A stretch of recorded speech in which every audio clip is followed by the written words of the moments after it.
Okay, welcome students. आप लोगों का लास्ट टॉपिक जो मैंने क्लियर किया था क्लास 10th में वो था environmental pollution, industrial manufacturing factories and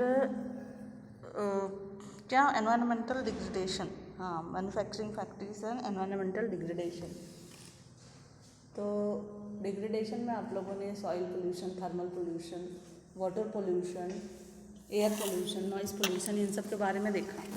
अब उसके बाद आपका नेक्स्ट टॉपिक ये है कि कंट्रोल ऑफ एनवायरमेंटल डिग्रेडेशन, वातावरण में इस हानि को रोका कैसे जाए। Every litre of waste water discharge by our industry pollutes 8 times the quantity of fresh water. पीने के पानी के 8 गुना पानी को जितना हम पी सकते हैं, यानी अगर 1 लीटर, देखिए every litre 1 litre waste water discharge है तो वो 8 गुना ज़्यादा पानी को, अपने से 1 लीटर से 8 गुना ज़्यादा यानी 8 लीटर पीने के पानी को प्रदूषित करता है। How can the industrial pollution of fresh water be reduced. ये जो पीने का पानी है, फ्रेश वाटर है, उसमें इंडस्ट्रियल पोल्यूशन को कैसे रोका जा सकता है। तो सम सजेशंस आर हियर। पहला है minimising use water for processing by reusing and recycling it in 2 or more successive stages. Minimising use water for processing, जो पानी है, by reusing the recycling it in 2 or more successive stages, जो पानी है उसको 2 से 3 स्टेजेस तक इस्तेमाल किया जाए। यहाँ पे कंपनी में यूज़ वाटर का जो है कम से कम उपयोग करके। Harvesting of rain water to meet water requirements, वर्षा के पानी को पीने की ज़रूरतों को पूरा करने के लिए हार्वेस्ट किया जाए यानी इकट्ठा किया जाए। तीसरा, treating hot water and effluents before releasing them in rivers and ponds, जो पानी बिना ट्रीटमेंट के फैक्ट्रीज से, मैन्युफैक्चरिंग यूनिट से बिना किसी ट्रीटमेंट के जो है पॉन्ड्स में या नदियों में रिलीज़ कर लिया जाता है, उसको जो है प्रॉपर ट्रीटमेंट के बाद ही रिलीज़ किया जाए। Treatment of industrial effluents can be done in 3 phases। 3 तरीके से ये ट्रीटमेंट किया जा सकता है। पहला देखिए, primary treatment by mechanical means, this involve screening, grinding, flocculation and sedimentation. ये तरीके हैं उसकी स्क्रीनिंग, ग्राइंडिंग, फ्लोक्यूलेशन और सेडिमेंटेशन करना। दूसरी स्टेज है, दूसरा फेज है secondary treatment by biological process, और तीसरा है tertiary treatment by biological, chemical and physical processes. This involves recycling of waste water. Tertiary treatment में ही आपका वेस्ट वाटर का रिसाइकल किया जाना आता है। रिसाइकल किया जाना यानी उसमें से वेस्ट मटेरियल को बाहर निकाल के फिर से उसको उपयोग में लाया जाना। ठीक है।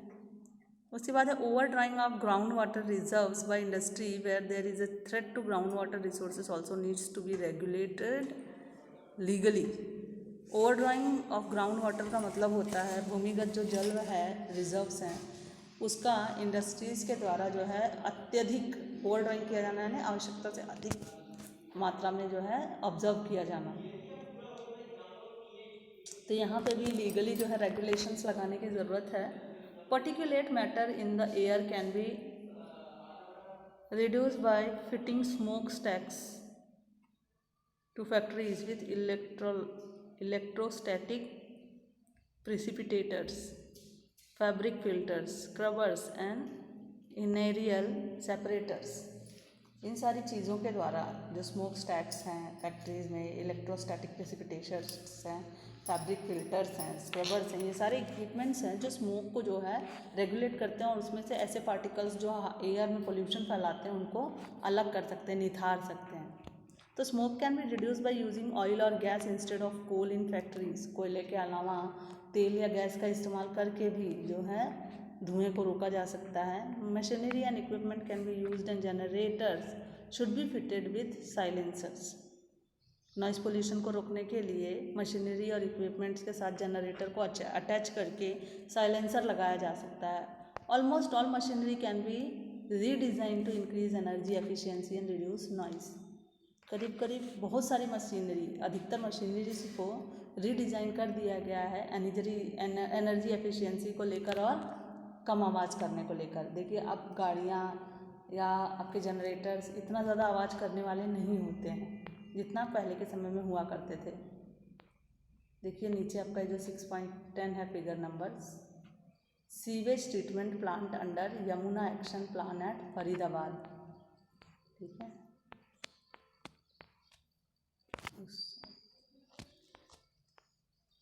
Noise observing material may be used apart from personal use of earplugs and earphones। जो नॉइज़ ऑब्जर्विंग मटेरियल था उसको जो है निकाल दिया जा रहा है इक्विपमेंट्स में से, और साथ ही साथ उनके साथ ईयर प्लग्स ईयरफोन्स को जो है अटैच किया जा रहा है ताकि एक ही व्यक्ति तक या सीमित जगहों तक जो है उसका आवाज़ हो।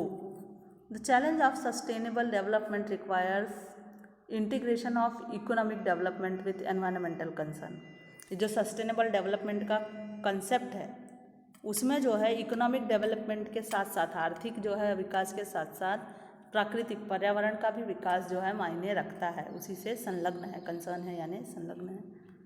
NTPC shows the way. NTPC जो है एनवायरनमेंट के लिए काम करने वाली संस्था है जिसने कुछ तरीके बताए हैं, और आपके इसी के बाद आपका ये चैप्टर ख़त्म हो जाएगा और लास्ट चैप्टर आपका ज्योग्राफी का रह जाएगा, life lines of Indian economy. Okay, तो ये मैं एक बार जो है आपको रफली पढ़ देती हूँ, इसमें समझाना कुछ भी नहीं है, और आपका ये चैप्टर यहीं पे ख़त्म हुआ, मैन्युफैक्चरिंग इंडस्ट्री। एनटीपीसी ने क्या रास्ता दिखाया है? NTPC is a major power providing corporation. NTPC जो है पावर सप्लाई करने वाली सबसे मुख्य कंपनी है इंडिया की। It has ISO certification for EMS environment management system 14001 के तरफ से इन्होंने ISO का सर्टिफिकेशन लिया एनटीपीसी ने। The corporation has a proactive approach for preserving the natural environment and resource like water. इस कॉरपोरेशन के पास प्रोएक्टिव अप्रोच यानी पहले से ही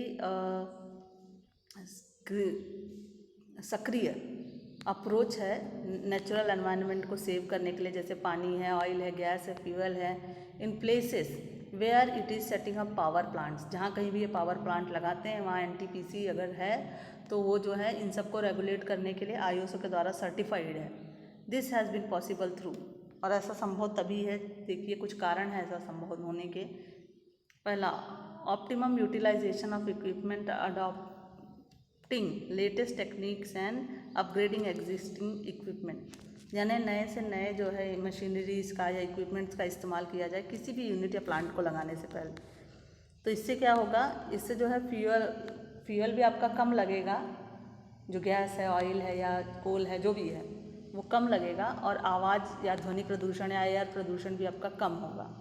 B, minimising waste generation by maximising ash utilisation. Waste generation यानी कचरे का जनरेशन जो है कम होता है इन मशीनरीज से, यानी जो आप कहते हो ना वेस्ट मटेरियल निकलना, वो कम निकलता है, मिनिमाइज हो जाता है, और ऐश यूटिलाइजेशन होता है। जो भी राख होती है, मैक्सिमाइजिंग ऐश यूटिलाइजेशन, जो कुछ भी इसका राख वगैरह निकलती है, धुआं निकलता है, उसको जो है उसके यूटिलाइजेशन को मैक्सिमाइज कर लिया जाता है, यानी अधिक से अधिक उपयोग में ले लिया जाता है।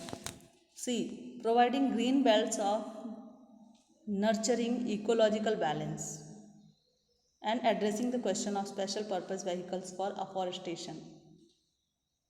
वनीकरण के लिए लागू किए जाने वाले विशेष कारणों को एड्रेस करता है ये एनटीपीसी, और इकोलॉजी को नर्चर करता है, उसका पोषण करता है। चौथा है reducing environmental pollution through ash pond management. Ash pond management के द्वारा जो है एनवायरनमेंटल पॉल्यूशन को, एयर पॉल्यूशन को रोकता है। ऐश वाटर रिसाइकल करके लिक्विड वेस्ट मैनेज करता है, ठीक है। Ash water recycling system and liquid waste management, ये सारा का सारा काम जो है एनटीपीसी करता है। Ecological monitoring, review and online database management for all it's power stations. इसके जितने भी पावर स्टेशन हैं एनटीपीसी के, उनको जो है ऑनलाइन जो है मॉनिटर करता है, रिव्यू करता है और इसका मैनेजमेंट करता है, ठीक है। ये देखिए रामांगन डैम प्लांट, आपका चैप्टर ख़त्म हुआ। ठीक है,